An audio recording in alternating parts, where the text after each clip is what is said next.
cobra. Dito pa sila sa brooder. Nahiwalay sila doon sa ano natin, yung may mga balahibon liig.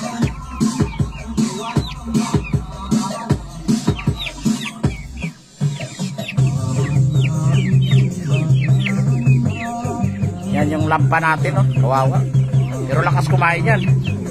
Overfeeding. Inaano dahil din isang darag. Kasi inaaway siya doon sa malalaki. Pero ito malalaki na ito eh. May mga siga dito na cobra. Pero pag nilipat ko naman doon sa may mga balahibon liig, yung marami, talo naman siya. Yung binalik ulit dito. Okay lang naman, di naman sila masakit dito. Pag siguro, bago magdalawang buwan, ililipat ko na doon. Laban-laban na yan sila doon. Ito yung mga sisiw natin na cobra. Mga bago nating sisiw. Ano na to? Isang buwan mahigit. Hindi natin na isama lang doon sa ano, sa malalaki ano natin, yung may mga balahibon liig. Yan, meron nga tayo dito natira isa na ano, walang balahibon dito. May balahibon dito. Kasi pilay. Yan o, pilay-pilay sa lumakan.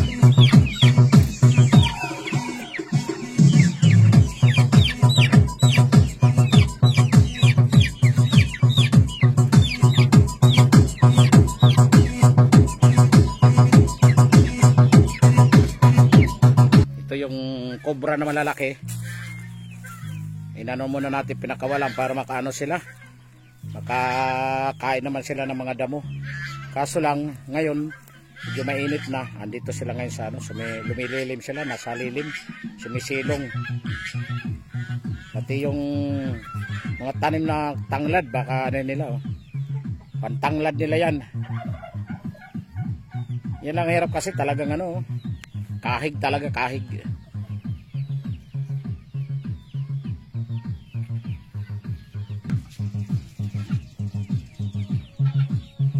Pumasok na yung iba, ayaw doon sa labas. Nainitan. Ayan. Yan, laki oh. Tapos yung nakatanaw lang yung ano. Kaya di na sila makalipad ngayon dahil nilagyan ko ng fishnet sa taas. Kasi pag nakapasok yung cobra na malalaki, ano sila? Kawawa yung malilit kong sisiw dyan. Binabanata, tingnan mga puno ang butsi niya, no? Mga busog sila. Wala pang merienda yan.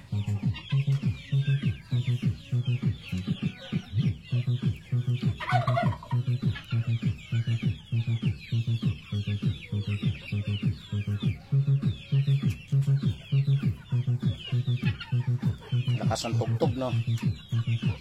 Kapagawa kasi kami ngayon dyan para ano sila, mawalay pagod, kailangan may tugtog.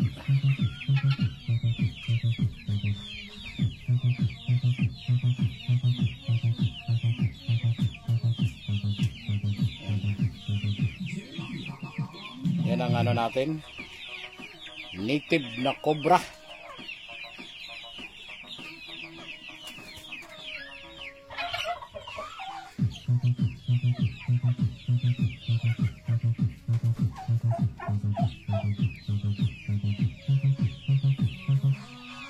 Ngayon ang pinainom natin muna tubig kasi kahapon mayroon silang vitamins yung Vitamin Pro.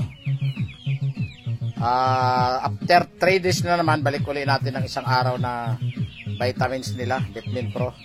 Hindi kasi pwede sunod-sunod yan tubig. Yan ang kainan nila, malinis talaga. Kasi kailangan ubusin nila yung pagkain nila. Hindi pwede may tira-tira kasi sayang.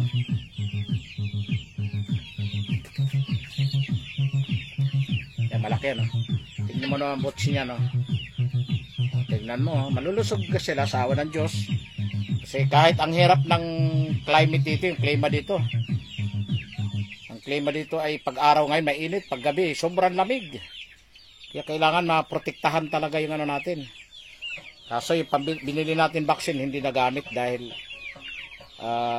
nalusaw ang yelo. Sayang.